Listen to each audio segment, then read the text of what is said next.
Fique agora com a entrevista e o tema: o que pensar do Carnaval?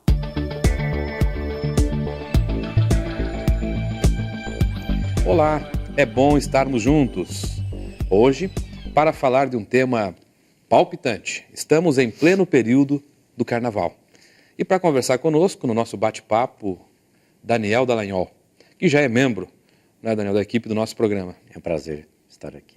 Seja muito bem-vindo, Daniel, de novo. Obrigado, da mesma forma.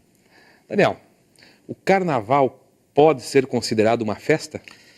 Sem dúvida, Márcio. O Carnaval é uma festa. A origem do Carnaval, que remonta à Grécia Antiga, é festiva, né? E se alongou pelos séculos afora, chegando até os dias de hoje, demarcando uma grande festa, né? Então, efetivamente, nós podemos dizer que é uma festa. É natural que nós podemos qualificar que tipo de festa seja o Carnaval, né? Que, a rigor, é uma festa pagã, né? E possui todas as implicações que, normalmente, as festas pagãs proporcionam, né? Mas é uma festa onde podemos até encontrar momentos de legítima alegria, de espontaneidade absoluta, né? Mas há outras implicações que o Carnaval, sem dúvida nenhuma, merece reflexões sob o ponto de vista de ser exatamente uma festa de grande proporção. Quando você fala em festa pagã, significa o quê? Que ela não é uma festa... Não é uma festa que tem origem religiosa. E o Brasil, pela natureza da expressão religiosa, em muitas regiões, né, a rigor, em todo o Brasil, as festas, a rigor, têm origem religiosa, né?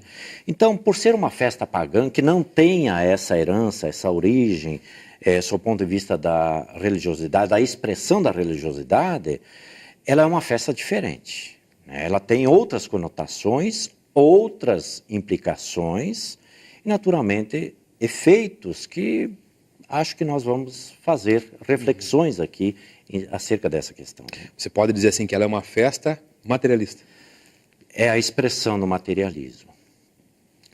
Toda a origem do Carnaval, desde essa época que citamos, é exatamente no sentido da, num primeiro momento, valorização da carne, né, porque demarca um momento, mais recentemente, quando ela se torna os últimos instantes anteriores àquele período demarcado pela Quaresma, e aí sim já o aspecto da religiosidade, estabelecendo uma certa cronologia, onde seria permitido, sob o ponto de vista do domínio católico, o consumo da carne. Então, tudo era feito em favor da carne, pela valorização da carne, né? Porque depois, no período quaresmal, que antecede a Páscoa, pela predominância do credo católico, não haveria possibilidade do consumo da carne, né? Então, se fazia esse apronto no sentido dos últimos instantes do consumo da carne. Só que, sob o ponto de vista de se tornar uma festa de grandes proporções, inverteu-se a filosofia e o sentido da valorização da carne para o desvalor da carne. Então nós podemos pegar por semântica da palavra carnavale e estabelecer que representa essa expressão que a carne nada vale. Ou seja, tudo é lícito. Mesmo aqueles atos menos felizes, por serem os momentos em que o gozo para a carne deve ser aqueles vividos, sob o ponto de vista da sua intensidade, tudo seria permitido. Então, por esse aspecto, nós precisamos compreender o que representa efetivamente o Carnaval, pelas dimensões que ele ganha, especialmente no Brasil, e os efeitos que decorrem dessa questão, sob o ponto de vista inicialmente fisiológico. Uhum. E, Daniel, é uma festa que preocupa, né? É um evento que preocupa autoridades, preocupa pais, sobretudo, né? E nesse período, que tipo de oportunidades surgem? Olha, Márcio, nós poderíamos dizer que surgem todos os tipos de oportunidades. E, fundamentalmente, aquelas menos felizes, já que cria-se uma ambiência, e a gente pode perceber isso desde a própria mídia, onde se estabelece uma ideia, uma filosofia já consagrada no Brasil, de que naqueles instantes que nós podemos dimensionar em torno de uma semana, mais ou menos, né, do seu ponto de vista da cronologia, tudo é permitido, tudo é lícito, porque é o carnaval. Então, o sexo livre, né, tanto é que há campanhas de uso das camisinhas que nós absolutamente concordamos sob o ponto de vista da preservação, inclusive da transmissão de doenças sexualmente transmissíveis. Mas há uma licenciosidade, há como se fosse um alvará dizendo o seguinte: no carnaval tudo é possível, os excessos de toda ordem, físicos, no campo das viciações, no campo das libações sexuais, inclusive, né, das relações fortuitas, né, daquelas ligações, ainda que rápidas, extemporâneas, muitas vezes, são permitidas porque é o carnaval. Então, preocupa naturalmente as autoridades, sob o ponto de vista da dimensão populacional que ganha o carnaval, mas fundamentalmente as preocupações devem estar num outro campo, que é, sem dúvida nenhuma, o campo moral, que a conotação é muito forte e os efeitos são muito graves, decorrentes exatamente desses excessos que se cometem. Então, Daniel, a gente fez aí uma contextualização das preocupações da família, das preocupações de autoridades, e na volta do intervalo a gente vai entrar mais a fundo nas questões espirituais, como é Perfeito. Que o espiritismo, que toca todos os assuntos que são pertinentes à nossa vida, às nossas relações, dentro e fora do corpo, como é que o espiritismo vê e que propostas ele tem para contribuir, né, com aquelas famílias ou com aquelas pessoas que estão preocupadas. Perfeitamente. A gente já volta. Iremos para um breve intervalo e logo voltaremos com a entrevista. Não saia daí.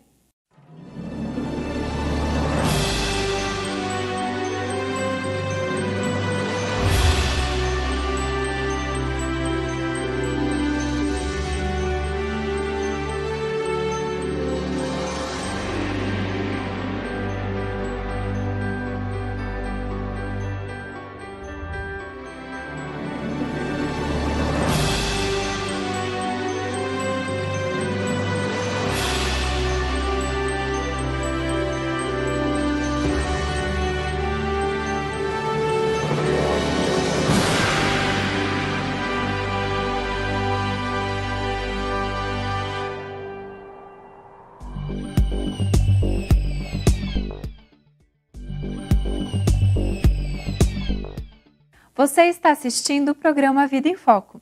Retornamos agora com a segunda parte da entrevista com o tema: o que pensar do carnaval? Muito bem, estamos de volta. Muito obrigado, Renata.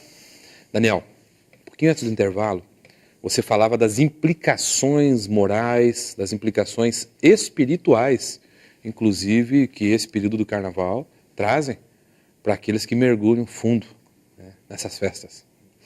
De fato, Márcio, é nesse aspecto que eu acho que vale a pena nós nos determos um pouco mais. Como dissemos, é uma festa pagã e é uma festa com proposta essencialmente materialista, onde os gozos de toda ordem são permitidos. São permitidos sob o ponto de vista de que há uma perniciosidade, né?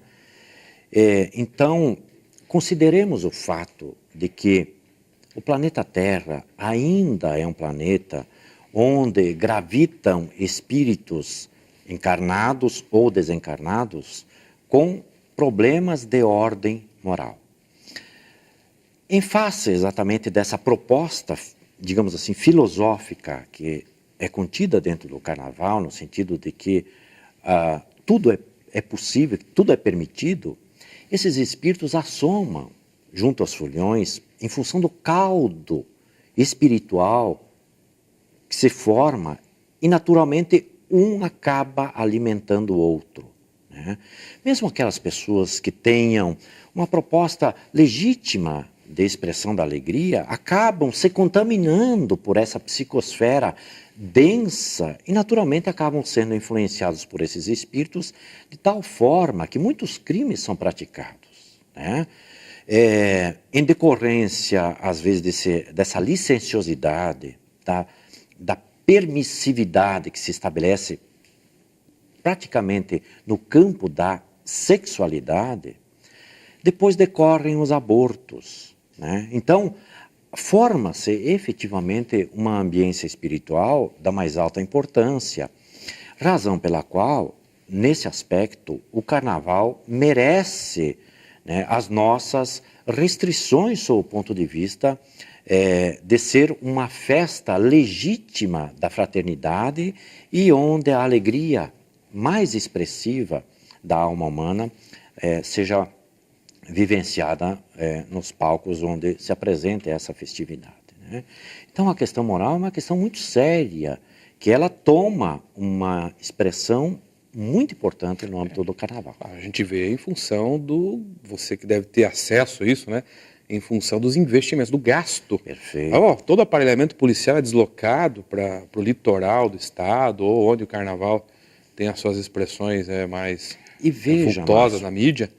Isso Se ficasse só nisso, digamos assim, né, que não dá nem para dimensionar o custo social de uma festa dessa natureza, né, mas precisamos considerar o custo moral para o planeta Terra. E consideremos que o Brasil é o coração do mundo e tem exatamente uma proposta extraordinária que seja o manancial do Evangelho para a própria humanidade. Nós nos comprometemos, sob o ponto de vista moral. Pelo fato de ser uma festa que ganha uma dimensão significativa, é a maior de todas as festas do planeta Terra, o Carnaval no Brasil, né? E como, em função daquilo que nós já dissemos anteriormente, onde tudo, aspas, é permitido, naturalmente, a cada evento dessa magnitude, nós nos comprometemos espiritualmente cada vez mais. Você falava ali aqui, não há distinção, né? Os espíritos nos informam que existe uma comunidade fora do corpo e uma comunidade dentro do corpo, mas todas as duas, né? Quer dizer, ambas acabam formando a população do planeta. Perfeitamente. E eu me recordo de uma informação que o Espírito Emmanuel traz, Sim, através da mediunidade de Chico Xavier, que a população do planeta é da ordem de 22 bilhões em torno disso. de espíritos, sendo que 7 deles, é isso? Encarnados. Estão no corpo. Exatamente. Os outros fora do corpo. 14, 15 fora do corpo. Então, existe uma integração muito estreita, de maneira que nós somos influenciados diretamente por eles, nos alimentamos disso e eles se alimentam também das nossas viciações, né? Sem dúvida, das portas que abrimos. Teresa de Brito, Espírito Teresa de Brito, num livro notável, psicografado por José Raul Teixeira, chamado Vereda Familiar, aborda muito bem essas comemorações de Momo, né? E ela faz uma reflexão muito importante sob esse aspecto, desse caldo psíquico que se forma e que é aproveitado exatamente por esses espíritos, muitos deles trevosos, a fim de perpetrarem, através das mãos humanas, crimes hediondos. Vinganças. Perfeitamente. Vinganças, obsessões terríveis, em que a criatura se vê envolvida por essa falsa ideia da alegria espontânea e que, pelos excessos que são permitidos, né, no âmbito do carnaval, nesse período, eles, aproveitando-se, estabelecem essas conexões e praticando atos que são absolutamente imorais, né? Okay. Então, Daniel, nós vimos assim que é uma reflexão importante e nesse período não basta a gente reprimir, censurar também. e bancar aqui E o espiritismo trazer não um é discurso contra. puritano, moralista, Não, exclusivamente. absolutamente. Mas o que é que se poderia fazer? Qual é a proposta que se tem para as pessoas que estão aí pensando em Veja, Márcio, se livrar do problema? nós podemos nos espelhar em propostas muito felizes em diversos segmentos religiosos que vamos encontrar. Retiros, né, onde se estabelece a convivência saudável entre pais e filhos, porque é um período, né, onde o Brasil praticamente para. Né? Então, os espíritas, de maneira geral, fazem isso. Reúnem jovens, reúnem as famílias e outros segmentos, os católicos, os evangélicos. Enfim, essa é uma experiência valiosa, né? Onde normalmente a vida atribulada do dia a dia não nos permite uma convivência de maior proximidade com os familiares. Esse seria um momento para essas trocas muito necessárias, muito oportunas, para aprofundar, inclusive, o relacionamento. Né? Bom que se diga, Daniel, você tocou nesse assunto. Então, hoje, por exemplo, está acontecendo o encontro de jovens espíritas do Paraná, promovido pela Federação Espírita do Paraná, dando oportunidade para que muitos possam aproveitar intensamente esse período para fazer reflexões. Sem dúvida nenhuma. Então, Márcio, para completar o nosso raciocínio, o Espiritismo não é contra, absolutamente, as manifestações espontâneas de alegria, e tampouco nós somos contra o Carnaval. Né? É natural que precisamos reflexionar acerca das ocorrências e as decorrências dos excessos praticados no Carnaval. Né? Então, na medida em que nós nos maturamos moralmente, essas reflexões elas vão acontecendo. Né? Muito embora nós observamos que estamos ainda no auge, ou caminhando para um auge, no sentido de que o Carnaval seja a expressão máxima ainda da alegria do povo brasileiro, e nós precisamos fazer uma reflexão rápida e profunda acerca dessa proposta. Para finalizar, Daniel, nosso tempo está se esgotando. É possível, então, alegria sem Carnaval? Sem dúvida nenhuma. Né? A convivência com os afetos, com familiares, com os amigos, ou mesmo fazer aquele retiro interior sem os excessos que a própria proposta do retiro possa ser entendida, mas uma reflexão, uma avaliação da vida, né? Isso sempre é muito oportuno, né? É um momento muito, muito próprio para isso, né? Tá bom, Daniel. Agradeço você por ter trazido suas prazer reflexões em torno desse assunto, que tem sua magnitude, né, no nosso país. Muito obrigado. Eu que agradeço, Márcio. Continue conosco, o programa segue ainda com o quadro Espiritismo Esclarece, e você é nosso convidado.